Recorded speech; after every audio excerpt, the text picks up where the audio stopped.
stop working on yourself. Joel Goldsmith's radical path to effortless healing. Let us be still a moment, not to begin a process of thinking, nor to enter into words or phrases, but simply to rest in that which already is. For it is written, "Be still and know that I am God." And in that stillness, all that is required is already present. We do not bring the Spirit with us. We do not summon it.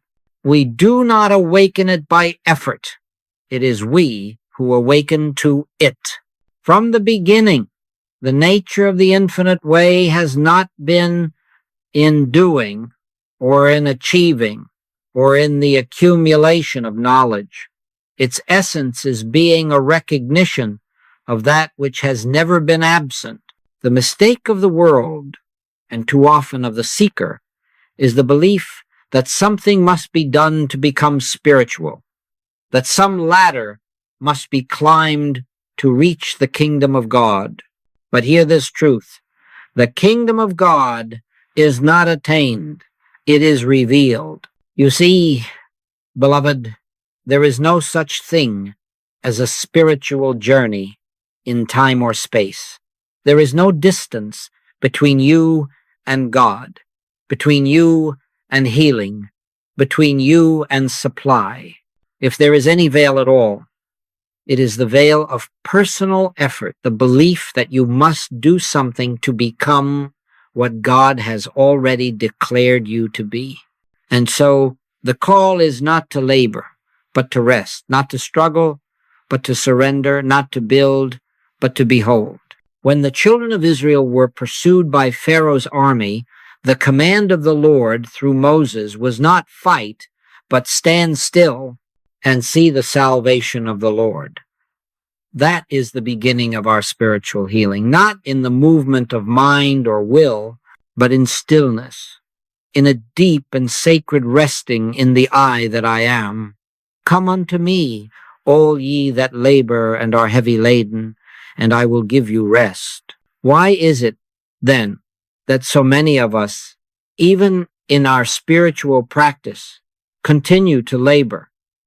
We say we are meditating, and yet we strive. We say we are praying, and yet we seek to influence God. We affirm, we deny, we declare, and all the while, the Father has already said, "Son, thou art ever with me, and all that I have is thine." Do you see? The whole structure of our human effort stands in the way of that which is already done. The healing does not come when you get more truth. It comes when you stop trying to get anything at all. "Cease ye from man, whose breath is in his nostrils," says the prophet. Cease from the belief that the personal self must grow, must evolve, must improve. For this self, the one you would improve, is not yourself at all. It is the dream self, the hypnotic suggestion, the Adam man formed from dust. Awake thou that sleepest, and Christ shall give thee light. And so we begin, not with the climb, but with the descent, not with the reaching out, but the falling back, not with the words, but with the hush beneath them. Let the mind be still, let the body be unguarded, let the soul be receptive, for this is holy ground, and we are not here to improve the human, but to witness the divine. When Jesus sat in silence for 40 days, he was not improving his spiritual nature. He was revealing what always was. I and my Father are one, not shall be, not if I meditate enough, not if I cleanse my consciousness thoroughly. One. Now, eternally, this then is the foundation. Not work, not will, not human development, but grace, the silence of recognition, the stillness of surrender. For only when you have stopped working on yourself will the self that is God reveal itself as your very being. There is a deception so subtle, so universal, that it passes for spiritual aspiration. It is the belief that you, the human self, can and must be improved. That if you study long enough, pray deeply enough, fast seriously enough, purify your habits and perfect your mind, you will become spiritual. But let me assure you of this. The self that you are striving to fix is not the self that God created. The self you are trying to purify is the image made by mind, not the likeness of spirit.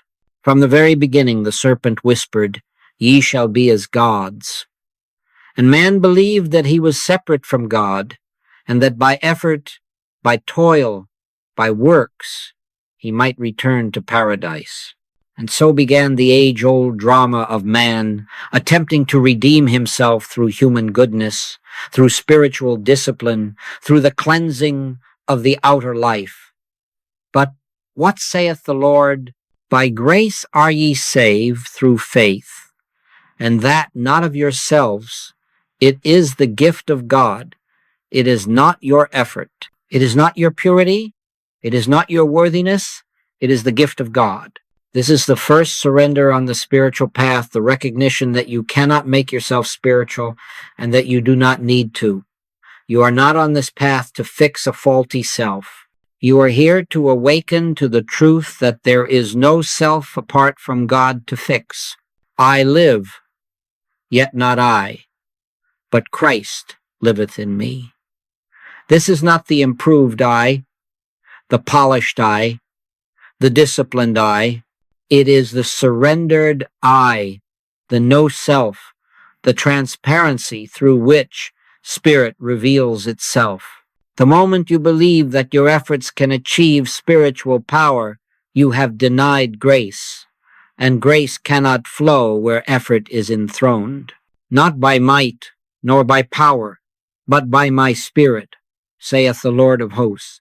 That is the foundation of all healing, all demonstration, all spiritual realization. And yet, how often we return to the old ways, fixing, correcting, striving, when all that is asked is recognition. Recognition that God is. Recognition that I am in God and God is in me. Recognition that there is no work to be done on the outer self, because the outer self is a shadow, a passing appearance. What needs transformation is not the behavior, not the personality, not even the mind, but consciousness. Be ye transformed by the renewing of your mind, and that renewal does not happen by effort, but by yielding to the Spirit that already is. There is a passage in the Psalms, "The Lord will perfect that which concerneth me." Do you hear the mystery in that? The Lord will perfect, not you, not your practice, not your achievements. The Lord will perfect. That means there is nothing for you to do, nothing except to be still, to be receptive, to behold. This is the secret that religion has too often missed. God is not a rewarder of effort. God is a revealer of grace. You cannot work your way into the kingdom. You can only awaken to its presence. And it does not come through asceticism. It comes through surrender. It does not come through doing more. It comes through releasing all that believes it must do. And so we find ourselves at a crossroads in our practice.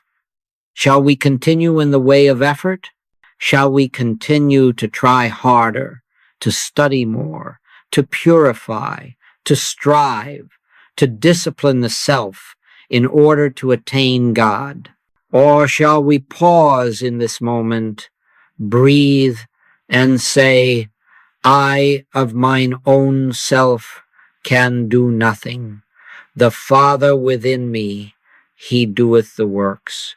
If we can come to that place where we Stop trying to fix the outer man and instead rest in the presence of God, then something begins to happen that no effort could ever produce. Something begins to unfold not as result, but as revelation, not as a reward, but as the fruit of surrender. And it is here, and only here, that healing begins. It is a strange thing that we must say, and yet it must be said, even your goodness may stand between you and God. Even your desire to be holy, to be kind, to be right, can be the veil which hides the presence. This is the subtlety of the ego. It does not always wear pride or rebellion. It often comes clothed in robes of virtue, in the garments of religion, in the language of humility.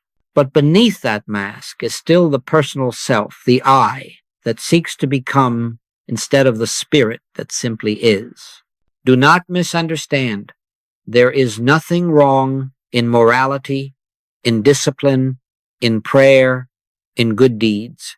But the moment you believe that these are your means to God, your path to healing or to holiness, then you have returned to the law. And Paul tells us, if righteousness come by the law, then Christ is dead in vain. When you seek to be good in order to be spiritual, you have divided yourself from the Spirit. You have said, there is God and there is me trying to reach him. And in that very separation, you have stepped out of the kingdom. Why callest thou me good? Said the Master. There is none good but one, that is God. When even Jesus would not accept goodness as his own, who among us dares to wear it as a badge? The ego is subtle, beloved. It says, let me help God. Let me prepare the way. Let me become worthy. But this is the same mind that said, I will ascend into heaven. I will exalt my throne above the stars. I will be like the Most High. This is not the mind of Christ. This is the mind of self. And so we must come to that painful and blessed moment when even our virtue is surrendered. When we lay our morality, our religion, our discipline, our progress on the altar and say, not my righteousness, but thine, O God. Then, and only then, does the veil begin to fall away. There are those who come to this path seeking to accumulate spiritual merit as if enlightenment were a matter of spiritual currency. They believe that by reading more books, meditating more hours, quoting more scripture, and eliminating every flaw, they will attain the presence. But the presence does not respond to your effort. It responds to your emptiness. Blessed are the poor in spirit, for theirs is the kingdom of heaven. Let this word go deep. Spiritual attainment is not the reward for your efforts. It is the recognition that there is no you to attain it. And so, when you perform acts of goodness, let them be the overflow of a realized presence, not the ladder toward it. When you forgive, let it be because forgiveness has already been placed in you by grace, not because you are trying to obey a command. When you meditate, let it not be to reach God, but to rest in the knowing that God is already here. For by one offering he hath perfected forever them that are sanctified. That offering is the surrender of self, the personal sense of goodness and badness alike. Only then does the Christ appear not as something you have achieved, but as what has always been. You see now why it is said, he that will save his life shall lose it, and he that will lose his life for my sake shall find it. It is not the bad life alone we must lose. It is also the good life we have built, the virtuous self, the spiritual ego, the identity that wants to help God, for God needs no help. God is fullness itself. and all that is required is that you be a witness. The Father has never said, fix yourself. He has said, this is my beloved Son, in whom I am well pleased. That is your identity, not to be attained, not to be improved, but to be recognized. And so we stop striving to be good. We cease trying to perfect a self that was never born of spirit. We rest from the long and fruitless labor of self-perfection and enter the Sabbath, the stillness in which it is finished. There comes a point on the path, perhaps not early, and perhaps not willingly, when something begins to break within us. Not something bad, not something sinful, but something human. The will to strive begins to dissolve. The urgency to fix, to find, to attain weakens. And in its place, a quiet knowing begins to arise. I can of mine own self do nothing. This is the turning point in all spiritual realization. Not when you have learned more, not when you have practiced harder, but when you have stopped. When the inner striving yields to a stillness that was always there, waiting behind your thoughts, waiting beneath your prayers. It is written, in returning and rest shall ye be saved, in quietness and in confidence shall be your strength. But how few believe that. Even among the spiritually minded, there remains the subtle effort to reach God, to bring about healing, to demonstrate truth. Yet all the while, the voice within whispers, my grace is sufficient for thee. And still we strive. There was a time early in this ministry when I believed it was my knowledge of truth that healed. And so I studied deeply. I prepared. I thought carefully. I would enter the healing room with thoughts of God and Spirit and perfection. And sometimes, yes, there were results. But then came the day when I had no thought to think, no truth to declare, and yet healing took place. And from that day forward, I began to learn the presence does not require your effort. It requires your availability. The Master never healed by effort. He did not treat fever with words, nor blindness with affirmations. He simply said, thy faith hath made thee whole, or stretch forth thy hand, or sometimes nothing at all. Why? Because the Father within him did the works. And so I learned to sit hour after hour, sometimes without a single thought, until something stirred within me. Not a thought, not an emotion, but a presence, a subtle shift, a breath not my own, a weight falling away. And then I knew the healing was done. This is the way of the infinite way. Not the way of doing, but the way of being still. Not the effort to create truth, but the humility to witness truth revealed. This is why we say healing is not made to happen. Healing happens when effort ceases and awareness begins. Now, you may ask, how shall I surrender all effort? How shall I let go when my need is great? The answer is not in trying to surrender. Even that is a form of doing. The answer is in recognizing that surrender has already happened the moment you became still, the moment you stopped leaning on your own understanding. Trust in the Lord with all thine heart, and lean not unto thine own understanding. When you truly see that the Spirit of God is present here and now, that it knows your need before you ask, that it worketh even while you rest, then surrender is no longer something you do. It is something that occurs in you.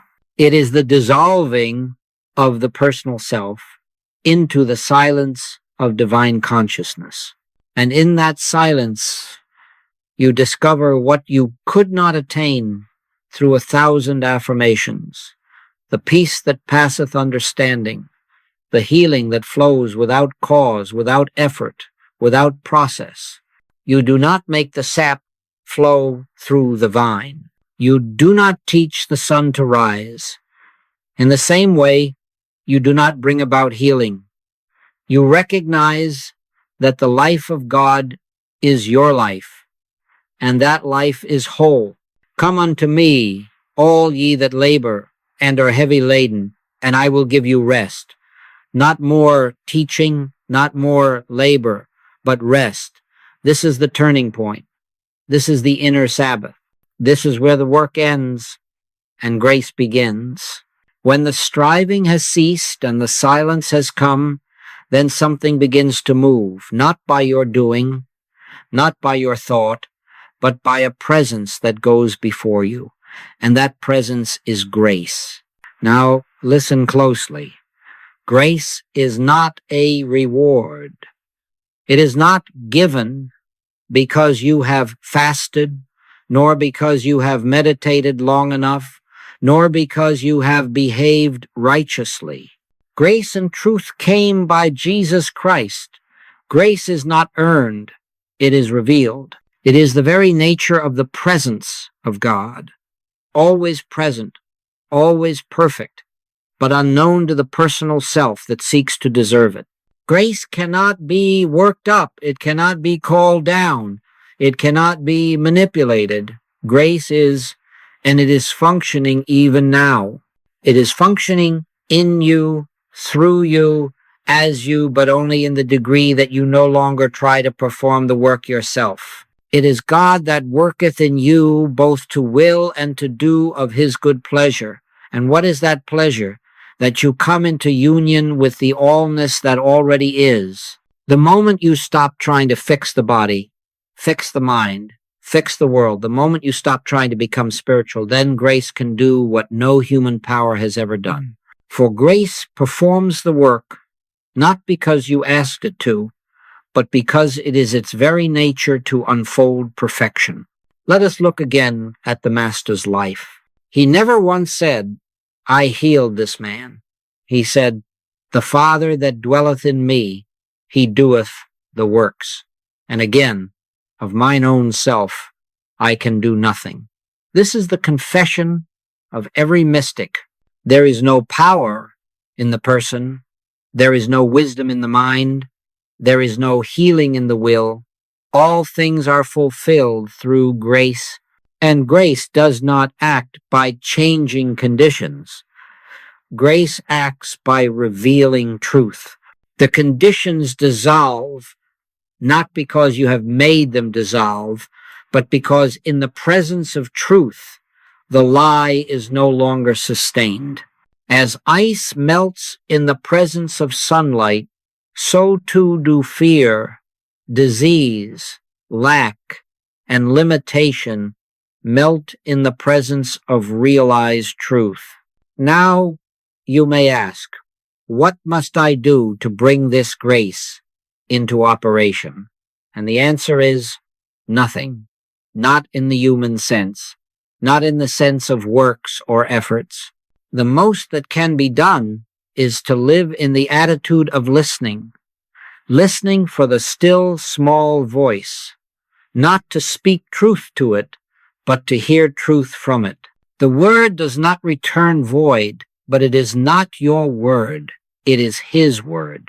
Man shall not live by bread alone, but by every word that proceedeth out of the mouth of God. That word is not audible to the human ear, but it comes as a deep assurance, a sacred knowing, a presence that dissolves even the appearance of conflict. In this way, healing takes place not because of treatment, not because of right thinking, not because of spiritual effort, but because grace has moved in consciousness. And where grace is realized, the work is finished. He performeth that which is appointed for me. That is the secret. He performs it. When you rest in that realization, not merely speak it, not believe it intellectually, but rest in it, you will find that the outer conditions begin to reflect a harmony that was already present within. You will see that grace is never delayed. It is never partial. It does not withhold. It is ever present, but hidden to the mind that insists on acting. To live by grace, then, is to live without resistance, without fear, without planning, without defense. It is to live in the quiet confidence that God knows, God is, God does, and you are simply the instrument through which this is revealed. Let us then return again and again to this truth until it becomes our daily walk. Not I, but Christ. Not my word, but His. Not my healing, but His presence known. Not my prayer, but His breath uttered within the silence of being. This is the secret of the spiritual life. This is the end of effort. This is the way of grace. Healing is not the goal. This may be the most startling statement one can make in a world obsessed with improvement, correction, and progress. But if you will sit with it, not analyze it, but sit with it in silence, it will begin to dawn upon you as the core revelation of the infinite way. The object of the spiritual path is not to fix the outer condition, but to realize the presence of God. Too long have we made spiritual practice a means to an end, a more peaceful life, a better body, a fuller supply, a greater understanding. But the moment there is a goal outside of God, we have stepped out of the kingdom. Seek ye first the kingdom of God and His righteousness, and all these things shall be added unto you. Not sought, not worked for, not demonstrated by personal power, added. When you pray for healing, you are often still in duality. You are seeing something in opposition to God, disease, discord, danger, and attempting to bring God to bear upon it, as if God were a power over another power. But hear this eternal truth. God is not a power over. God is the only power. The moment you see two powers, truth and error, health and disease, spirit and matter, you have left the infinite and entered into the realm of appearance. And so you see, it is not wrong to desire healing, but it is immature. It is the prayer of the child, Father, give me something. But the Son prays differently. The Son prays, not my will, but thine be done. The Son does not seek things. He abides in the presence of the Father, and all things are fulfilled in that presence. Spiritual healing does not come by directing God to fix what appears broken. It comes by lifting our consciousness above appearances until we behold the truth that nothing was ever broken. Judge not according to the appearance, but judge righteous judgment. This is not denial. This is not pretending. This is not metaphysical affirmation. It is seeing with the single eye, the eye of Christ, through which harmony is already present. This is why healing is never the goal, because to make healing the goal is to remain in the belief of separation. It is to say, here I am in lack or disease, and there is God, who might help me if I approach rightly. But there is no here and there. There is no separation. The moment you know I and the Father are one, the issue dissolves, not because you healed it, but because you awakened from it. Think of the Master. He did not look at Lazarus and begin affirming life. He simply said, Lazarus, come forth. He did not treat blindness. He spat on the ground, made clay, and said, go wash. Why? Because the Master saw no disease. He saw no sinner. He saw no condition to correct. He saw only God appearing as that individual. And in that seeing, the condition had no further substance. He beheld Satan as lightning fall from heaven. To live spiritually is to release even the desire for healing and replace it with the desire to know God aright. And that desire itself will one day be swallowed up in the realization that God already is, not far off, not waiting to be summoned, but here, now, whole, complete. Let us stop seeking healing as a goal. Let us stop trying to change conditions. Let us sit in the silence, not to remove symptoms, but to behold the face of the invisible. Let us make our goal the realization of omnipresence. And then, if the body changes, let it change. If the finances shift, let them shift. But even if they do not, we shall have found the pearl of great price, the inner awareness that underneath are the everlasting arms. Healing is the fruit of that tree, not the root. The root is realization. The root is spiritual identity. The root is the Word made flesh in you, and the fruit appears in ways the world cannot understand. But the soul always recognizes, "He that dwelleth in the secret place of the Most High shall abide under the shadow of the Almighty." That secret place is not reached through effort, it is entered through surrender. And in that place, the desire for healing fades, because the presence itself is sufficient. The moment we cease striving, the moment we give up our efforts to heal or become or improve, something begins to happen. And that something is not of man. It does not arise from decision, nor from calculation, nor from personal wisdom. It comes unannounced, and it speaks in ways not audible to the human ear. It is the voice. It is the spirit. And it leads not where the mind would go, but where the soul is already prepared to be. To live spiritually is to live without a personal plan.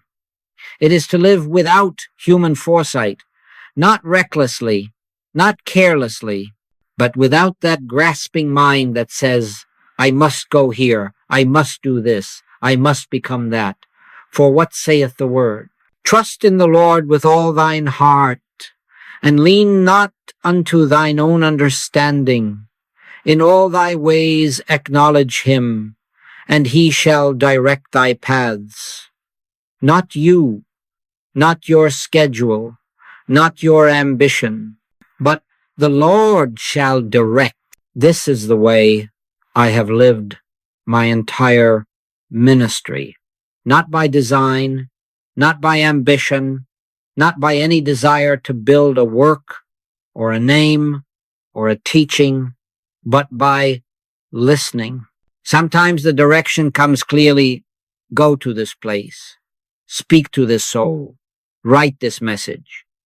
Sometimes it comes as a gentle unfolding, a movement without thought, an action without motive. And only after the fact do I realize the significance. It is in this way that I found myself in South Africa long before I knew of the hundreds who were waiting there. It is in this way that books were written, not out of intent, but out of compulsion, words that seem to pour forth not from me, but through me. "I will instruct thee and teach thee in the way which thou shalt go. I will guide thee with mine eye." You see, the moment you plan your life, you have declared that you are the one who knows, but only the Spirit knows. Only the Father seeth the end from the beginning. And so long as we attempt to manage our affairs, even our spiritual affairs, we are not yet resting in the infinite. It is not that you must abandon every appointment or obligation. It is not that you must sit passively and wait for thunder from the heavens. It is only that inwardly you become unbound. You say, "Father, where thou art, I will be. What thou speakest, I will do." And if there is no word today, then you rest. And if there is movement, you follow.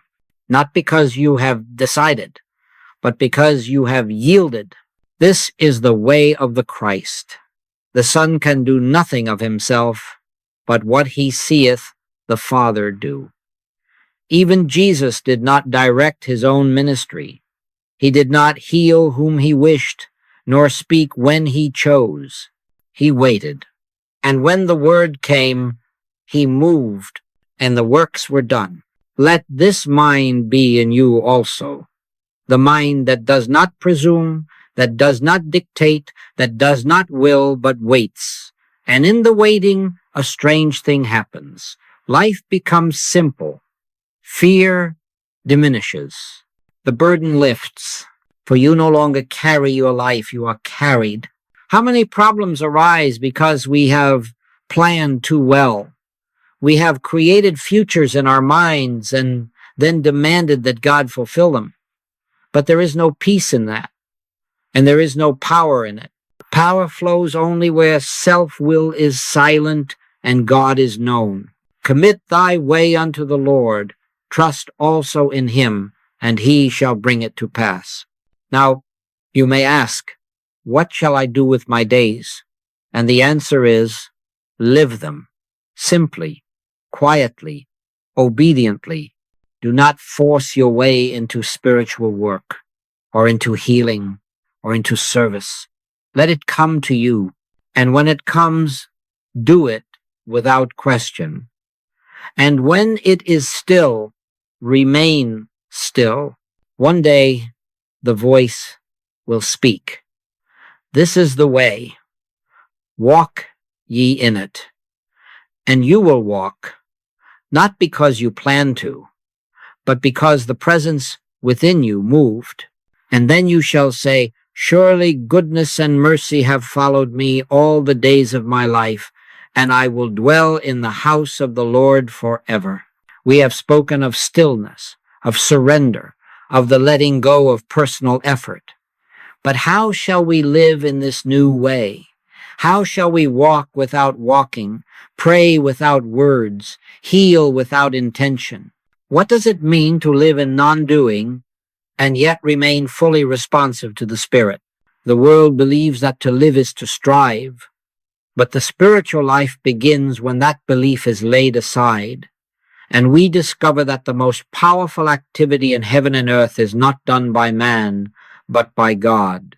The Lord shall fight for you, and ye shall hold your peace. That is the holy inactivity that does not resist, yet overcomes, that does not struggle, yet accomplishes, that does not speak, yet heals. Let us be clear, non-doing is not laziness, nor neglect, nor passivity. It is the supreme alertness of a soul that listens, watches, and abides. It is the end of self-will and the beginning of divine impulse. It is the refusal to initiate and the willingness to respond to what? To the still small voice that speaks from the center of being. You cannot live this way by trying. You cannot try to be still. The very act of trying is noise. But you can become aware of the silence that is already present. That silence is the altar of the Lord. That silence is the temple not made with hands, where God is the light and there is no darkness at all. Into that temple, no human voice enters. Into that silence, no effort can follow. And so the practice begins, if we can call it practice, with simple inwardness. You sit, you do not speak, you do not ask, you do not think, you do not even expect. You simply wait, not with anxiety, but with reverence. You are not waiting for something to happen. You are resting in what already is. Perhaps 5 minutes go by, perhaps 15. No thought arises, no voice is heard. Yet something has occurred. You have touched the invisible. You have communed with the unseen. You have entered the presence, even if the presence has not yet spoken. And something in you has been washed, refreshed, renewed, not because you acted, but because you ceased to act. This is the sacred non-doing. Stand in awe and sin not. Commune with your own heart upon your bed and be still. Not in public prayer, not in ritual, not in the repetition of affirmations, but in stillness. And from this stillness, when the time is fulfilled, words may come, an impression may be given, or perhaps nothing at all, and yet healing follows. Clarity arises. Peace takes form in the very atmosphere of your life.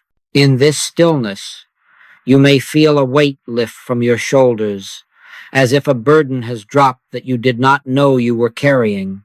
Or you may breathe in a way you have never breathed before, a breath that seems to come from the soul. Or you may simply know that you know without knowing how, and this is enough. Now, someone may ask, but how do I know if I'm doing it right? The question itself reveals that effort has crept in. In sacred non-doing, there is no measuring, there is no comparing, there is only being. And it is in that being that transformation takes place.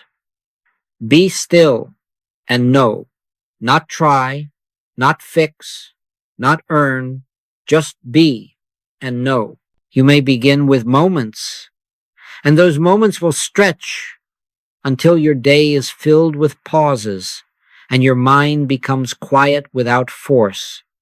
Then you will discover that you are not the doer at all, that the Father within you, he doeth the works, that grace performeth that which is appointed for you, that the Christ within you is the light of your day and the substance of your body, that God is, this is the way of the infinite way. It is not the way of thinking. It is not the way of effort. It is not the way of works. It is the way of revelation. And revelation comes only when the self is still, when the outer man is silent, and the inner temple is open. Let your heart become that temple. Let your soul be that altar. Let your stillness be that holy place in which the presence of God is known, not through effort, but through surrender. Not through doing, but through being. And then, without lifting a finger, you will behold the miracle of God's work done in you, through you, and as you. The Lord is in his holy temple. Let all the earth keep silence before him. And in that silence, the healing takes place.